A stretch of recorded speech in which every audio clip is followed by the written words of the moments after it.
Hello everyone. I wish to welcome you to today's class that is a business organization. Business organization as a unit has only a few topics to be covered, almost 10. 1, 2, 3, 4, 5, 6, 7, 8, 9, 10, 11. 11 topics to be covered. So for the time being that we are having, we are supposed to cover 10 topics for this semester. And I wish to welcome you both to our class for the first class, that is introduction. And the unit starts by introducing what is business or introduction to business studies as the first topic. So we'll look at the few parts here. First, look at the definition of terms, which will help us to understand more about business studies and how it's supposed to be covered in business organization, or the knowledge of business studies is going to help us in understanding more especially how to organize the business. As the unit suggests, it's business organization, which means we are covering the part of business and how we can organize business units for better success of a business and run a business. And I believe you can start at the end of this unit. You can learn how to start your business and run it to be a big business enterprise. So we start with the definition, and I already shared the notes for the introduction. That's chapter 1.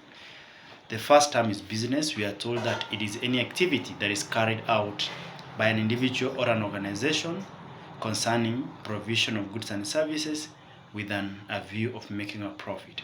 So any activity that an individual can carry out or organization can venture into with the provision of goods or service. So a business is just an activity that the end result is a good or a service.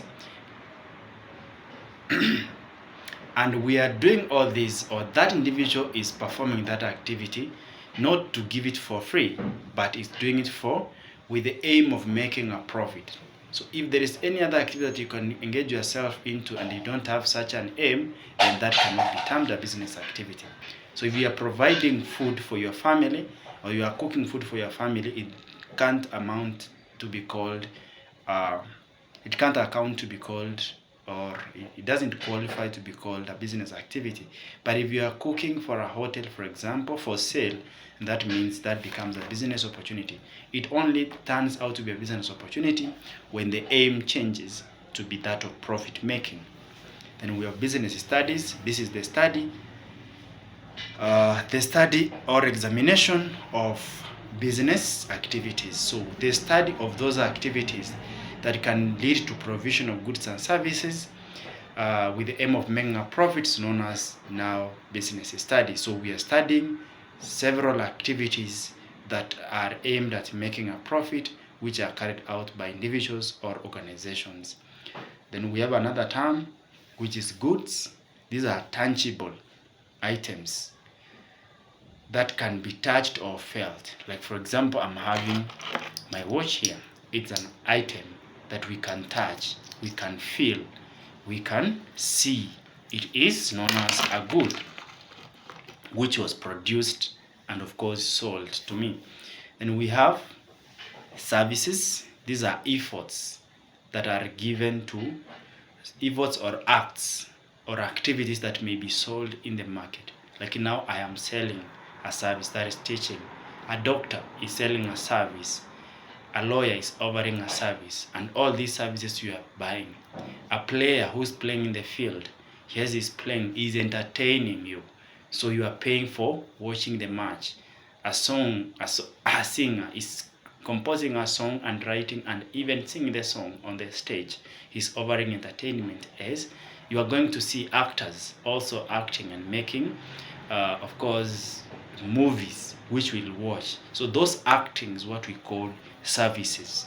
So we can call actions, we can call acts that are intangible. You cannot touch the service of a lawyer. You cannot touch a service of a doctor. You only feel the change of your body. You cannot touch the service of a teacher, but you will only hear and see the change of what is happening in a life. For example, for a kid who is in school, you see this person changing from the way he was thinking, the way he's doing things, and now he's educated, the way he's thinking is different. You can see the change, but not touching it at all. Then another term here is production. Production is the creation of goods and services or increase their usefulness. You can create or you can increase a usefulness of a good. Talk about conversion of raw materials into goods, that is what we call production. You are creating a good. Maize from the farm, yes, they are goods. They were created because someone had to do planting and harvesting. But if you go further to process maize into maize flour, you have increased the usability of that good. Still, you are in the production process. Those who are involved in conversion process is known as the producers. And we have another term there is distribution. The movement of goods from the place of production to a place of need is known as a distribution, which refers to the movement of goods and services from producers to users. Some activities take place as goods, and the services are moved include transportation, storage, insurance, communication, and advertising, and many other activities that are involved in ensuring that goods are moved from the producer to the user. Like now, from the person who is converting goods into finished products in a hotel, for example, you cook and then you deliver to your customer at the table side. Those who are producing goods in industries, they are making sure that the goods are distributed to the users in different parts of the country. They are distributing. Then we have the last term is consumption. Consumption simply means using the finished good or service. So this is using, the act of using. Now the user will use the product. The maize millers processed maize into maize flour. Now someone who's cooking, for example, is going to use it for cooking food, so they are consuming. We're told that these can be customers who use goods or services, and they are referred to as consumer. Then we have business studies and other disciplines. How does business studies relate to other field or other disciplines? Business, we are told that as a subject is composed of topics that are drawn from various disciplines that makes it possible for it to relate with others. It does not stay as an island or independent. It borrows from other fields, so that as you are studying business, you are studying these other disciplines so that you can become an effective businessman or one who can manage the business or an organization as expected. So we have the first field that business has borrowed from or drawn some topics from is commerce, which simply means the study of trade and aids to trade. And if you understand very well, trade is all about the process of exchanging goods and services with goods and services or money. Therefore, commerce deals with what is trade and what aids trade. What makes trade to take place is what is known as aids trade to trade. There are some activities that will help trade to take place. Like now, we are going to see among the activities, you're going to see communication being part of it, you're going to see insurance, you're going to see storage, you're going to see production, transportation, and many other activities in aids to trade, which we call commerce. The other area which we have borrowed from is business studies as a subject. It has borrowed from economics, which is the study of how human wants strive to satisfy their endless wants. Human beings try to strive to satisfy their endless wants with limited resources. We have limited resources. We have scarce resources. But all the time, you will feel that you want to satisfy all that you have as a human being. So the study of how we try to satisfy human wants, like now how to allocate the scarce resources to different needs that we have as human beings, is what we call economics. You have, for example, 100 shillings. 100 shillings is very limited. It's a very limited resource to your needs. You can use your 100 shillings to buy food. You can use your 100 shillings to buy shoe. You can use your 100 shillings for maybe transportation.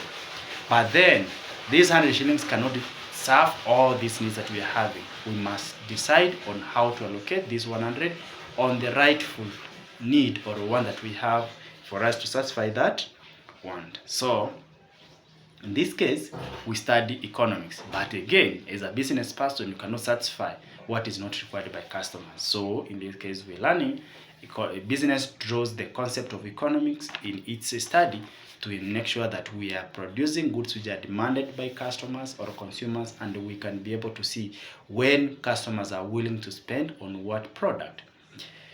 The next topic is the next field discipline is of course accounting, which deals with a systematic way of recording business activities or business transactions with all used for decision making. So accounting deals with recording monetary information of business transactions. Therefore, in business studies, we study how we are going to record all the money that we've received, all the expenses that we have incurred in business. For you to have a business and manage it well to succeed, you must understand whether it is making profits or it's making losses. You must make decisions on which type of business to invest into and which that we should not invest into or you avoid to invest into. And this will help you because you have information from accounting about the business that makes profits and those that are making losses or that may not survive in the market. Another field is office practice. As a manager, you must have your own office and then manage it well so that you can keep it clean, because you're going to receive guests and guests such as customers, suppliers, and many others. The better office that you have arranged simply means that you must have learned something from office practice and etiquette that is required in running an office.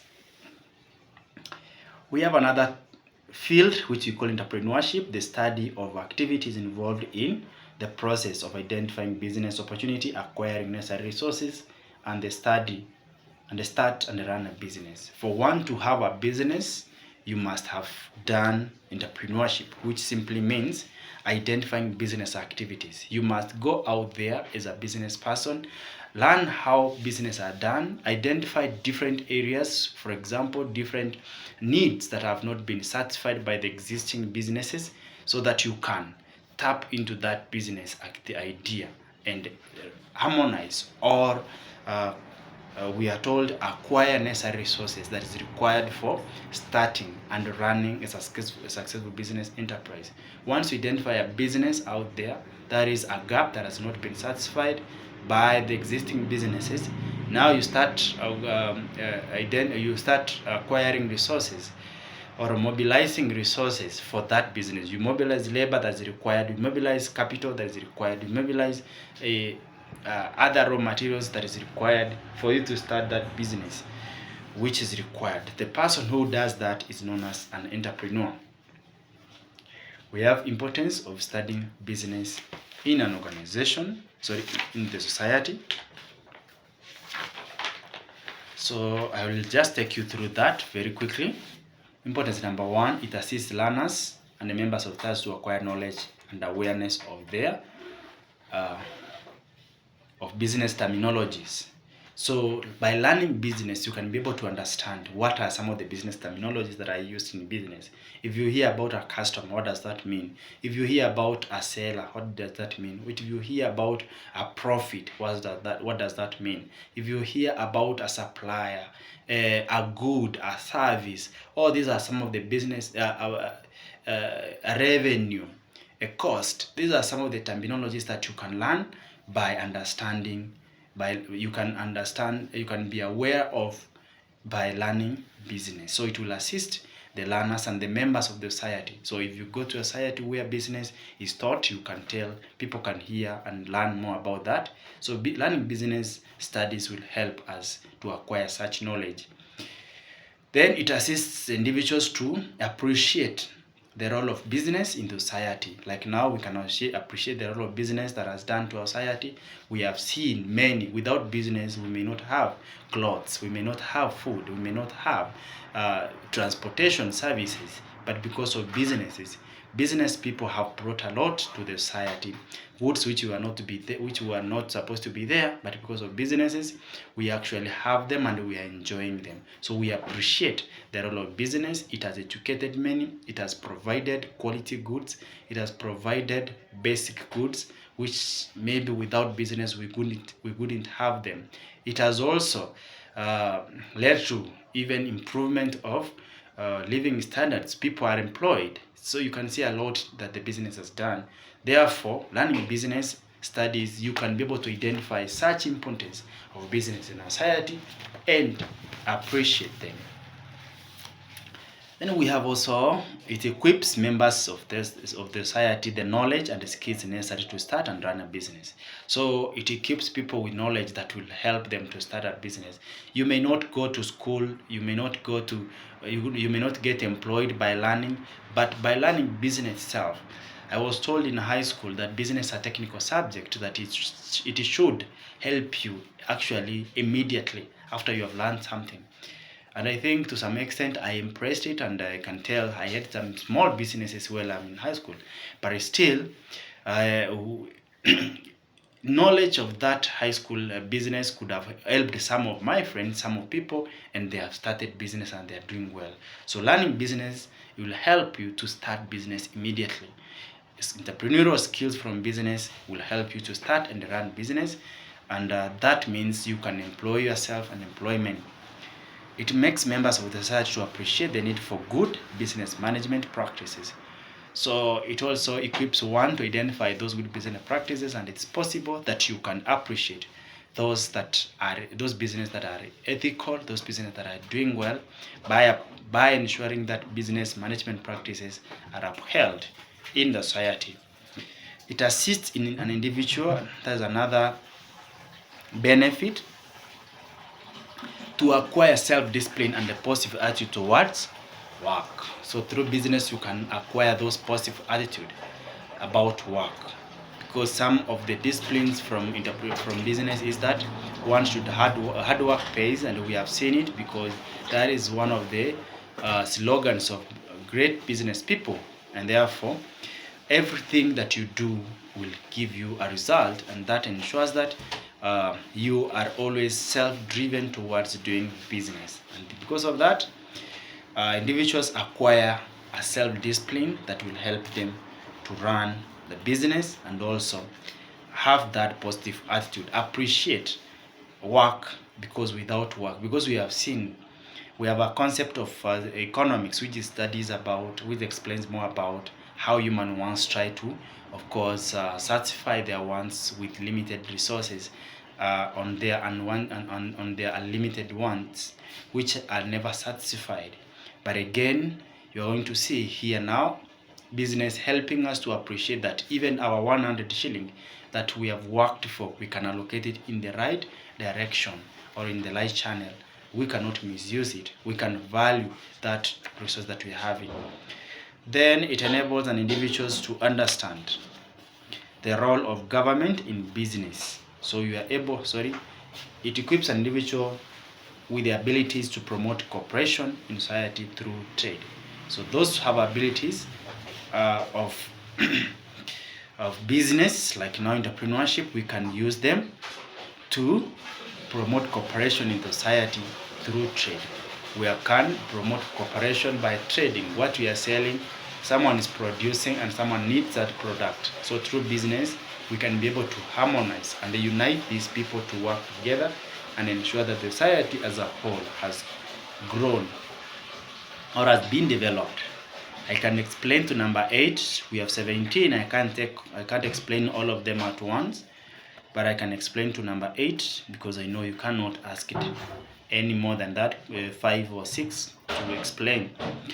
So it equips, number 8, it enables individuals to understand the role of government in business activities.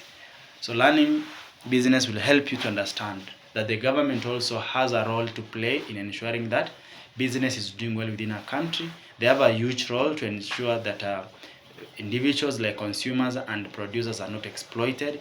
They have a role to ensure that its citizens receive the right treatment in business, or as a country, citizens are consuming right products which are not harmful. So you can appreciate actually the role of government that is doing. If you learn business, you can see that there is important need for the government to even continue taxing businesses, because you'll always complain if you don't have a knowledge about business and the role of the government in business. So the rest you can just go through them on your own. I'm just doing some of the introduction part because I know you have the notes, and it will be better if you also get to read some of them and raise questions if you have not understood. Now we have the second subtopic, which is business environment and its environment. I want to just introduce that part, and then we are going to look at the purpose of business. Then we stop there, and I'll explain purpose of business for just few points, not all. So the meaning of business, we have done it, and then we have another title or definition that we've not discussed, that is profit. Profit is the revenue earned above the cost. Any revenue that you earn above the cost is known as the profit. We are told this business earns, if the business profit is what the business earns above what it spends, that is the cost, in providing goods and services to the people who need them. The term business refers to firms. The term business refers to firms. It refers to firms or organizations that provide goods and services to make a profit. The purpose of businesses. Now, the purpose of firms in the country, number one, is to provide goods and services. That's the primary function. You need the business. We need a firm like producers to produce goods for services, to create employment. We have seen through businesses, through firms. Yes, we have Superlove, we have Coca-Cola, we have Safaricom, we have Airtel. Those are businesses. They have created employment for citizens. Another purpose of a business is to earn a profit. To make a profit, there is another purpose. I should not explain that, you understand what I mean. Then it acts an outlet of new innovation. Where we have new innovation coming into the industry, the business is the only way that we can outlet, we can distribute such an innovation. For example, without Safaricom, we wouldn't have M-Pesa. M-Pesa was an innovation that was invented by someone here in Kenya. But Safaricom was used as a firm or a business to act as an outlet for that innovation to the industry. Without Safaricom today, we wouldn't have maybe M-Pesa in Kenya. And many other industries are going to help in also promoting innovation. If you come up with an idea today, an industry must be there, a firm will be there, or a business will be there to also project your idea to the world or to the space, because they have the financial capability to distribute that product to elsewhere. And we have to be as own boss. That's another purpose. Many people start businesses to be their own boss, to enjoy all the profits alone, to have full control of themselves. And then the other purpose is to offer special services. Offer special services. Like now we have special services like let's assume in a health industry, we have special services. If you go there, you have doctors who are specialized in only maybe dental. Those are special service. In spite having basic needs or maybe like painkillers under that, you'll have a special service attendant, like now the doctor, which may not be provided by which may not be standard in that case. Like we are told, some business provide services that raise the living standard of people, e.g. the government enterprises provide public utilities such as health and the cure, healthy care and water. Those are special services. Businesses also have a role to ensure that it has utilized the extra resources that are available. We have resources that may lay bare, like now in Kenya, we have so many lands which is not used. It is just there, idle. So if we give that opportunity to businesses around, they can invest into those farms and will see an output. They will see those lands put into practice or into activities that will generate an income to the nation. Lastly, to utilize the spare time. People invest into businesses so that when they are free, during their free time, instead of having a free leisure, they can use leisure for business. And we have seen many people having those businesses, and always it helps in increasing output. So I'd like to stop at that point, so that next class we'll start from the business types of business activities. Enjoy your time. If you have any question, you will raise and I will get to answer it to you as we're moving on. Goodbye.